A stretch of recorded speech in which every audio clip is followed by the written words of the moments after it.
I went through burnout this year, and what surprised me was it wasn't just one thing that burned me out, but a combination of things that created the perfect storm. And in the process, I learned some very unexpected lessons about myself and my work. So here's my burnout story. First off, let me say I'm grateful to have experienced burnout at this point in my career. I am so much more equipped now to handle the stress and better understand how to avoid it in the future. I didn't get burned out because I don't take care of myself.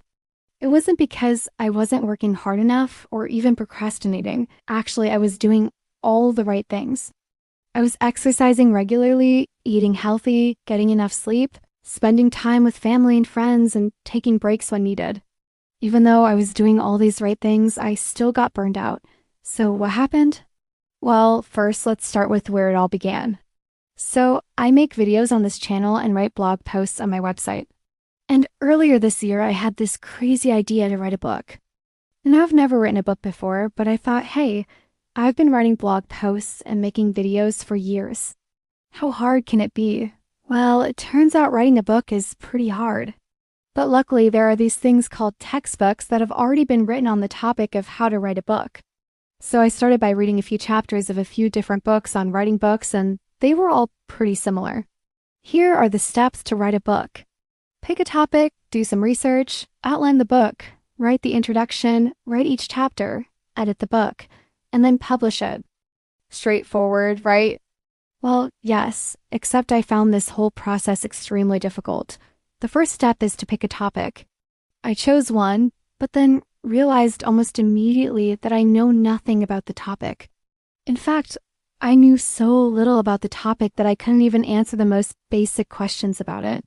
If I was asked to give a 30-second elevator pitch for the book, I wouldn't know what to say. I could barely even explain the topic in my own words. So instead of doing more research and learning about the topic, I jumped right into step 2, which is actually doing the research. I figured if I just spent enough time researching, I would eventually learn enough about the topic to complete the book. Unfortunately, that strategy didn't work because it turned out I had a lot to learn and research took much longer than I expected. Next up was step 3, which was to outline the book. Since I didn't fully understand the topic yet, I struggled to create a good outline.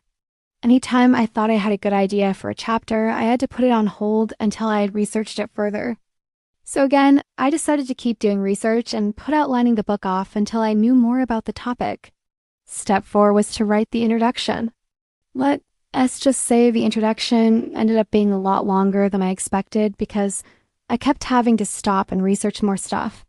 Again, I kept putting off outlining the book, but eventually I finished the introduction and moved on to the first chapter. Again, the chapter was way longer than I expected because I had to stop and research so often. By this point, I was so overwhelmed and frustrated that I just wanted to be done. So I did something I never do. I stopped doing research and I started writing the next chapter without finishing my research. I figured I was already so far behind schedule, why bother finishing the research? I just needed to get this book done.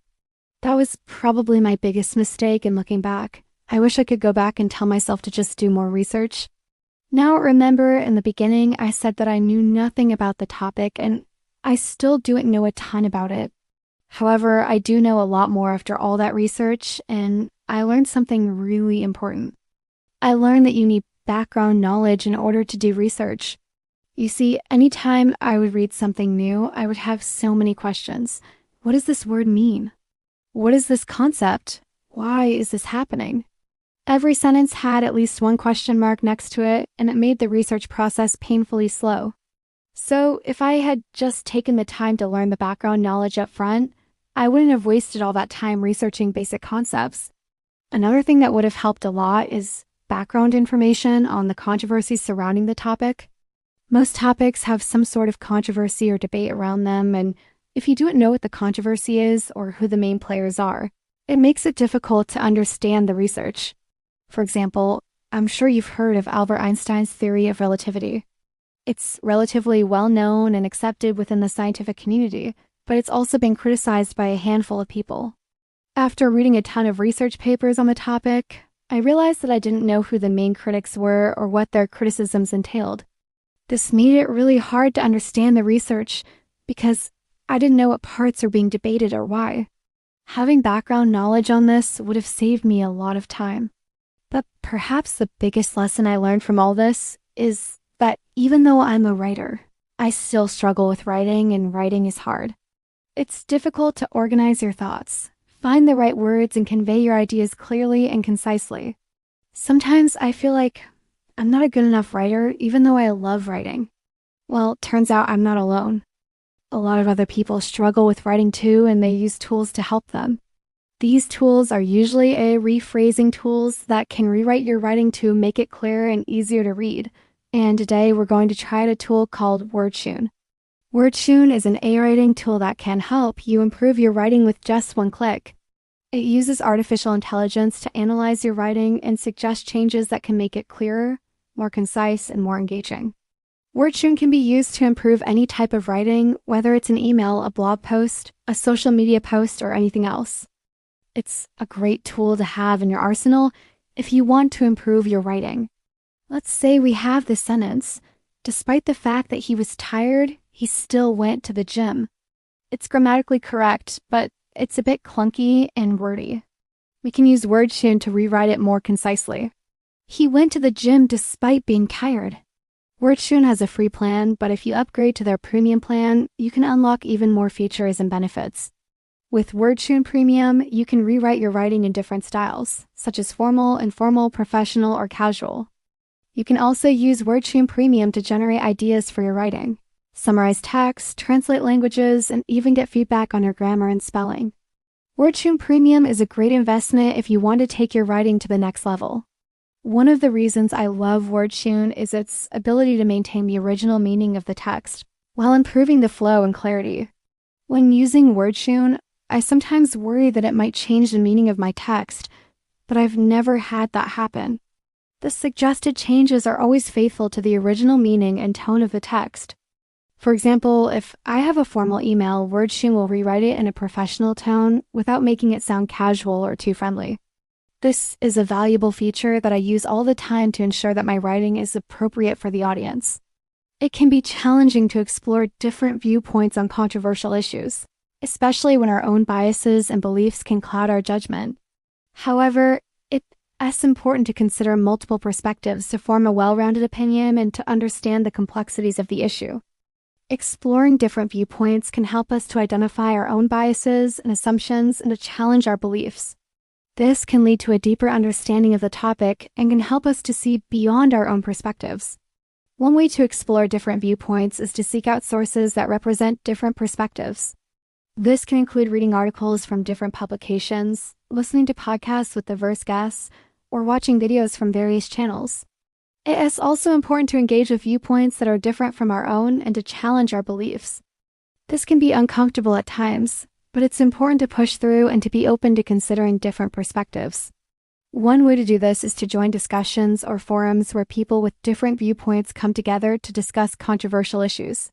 This can help us to see beyond our own perspectives and to understand the complexities of the issue. It is also important to be respectful of other viewpoints and to be open to listening and learning from others. By following these tips, we can challenge our own biases and beliefs, explore different perspectives, and form a more well-rounded opinion on controversial issues. Ultimately, this can lead to a deeper understanding of the world around us and help us to become more informed and engaged citizens. As I continued to work on the book, I realized that I was getting burned out. I was feeling overwhelmed, stressed out, and unmotivated. I knew I needed to take a break, but I felt like I couldn't. I had put so much work into the book, and I was so close to finishing. I just needed to push through. But as I continued to push through, I only became more and more burned out. Eventually, I reached a breaking point, and I had to take a break. I took a few days off to relax and recharge, and it was the best thing I could have done. Taking that break helped me to reset and approach the book with a fresh perspective. I was able to look at my work objectively and make changes that improved the quality of the book. Overall, the experience taught me the importance of balance and self-care. I learned that it's okay to take a break and that it's not a sign of weakness. I also learned that burnout doesn't just happen because of one thing, but rather a combination of factors. In my case, it was a combination of not having enough background knowledge, not doing enough research, and feeling overwhelmed. If I could go back and talk to myself before all this happened, I would tell myself to slow down, do more research, and not be afraid to ask for help. Looking back, I wouldn't trade this experience for the world. I gained so much knowledge and experience from it, and I am so much better off because of it. If you're going through burnout, please take a break. Reach out for help and know that it will get better.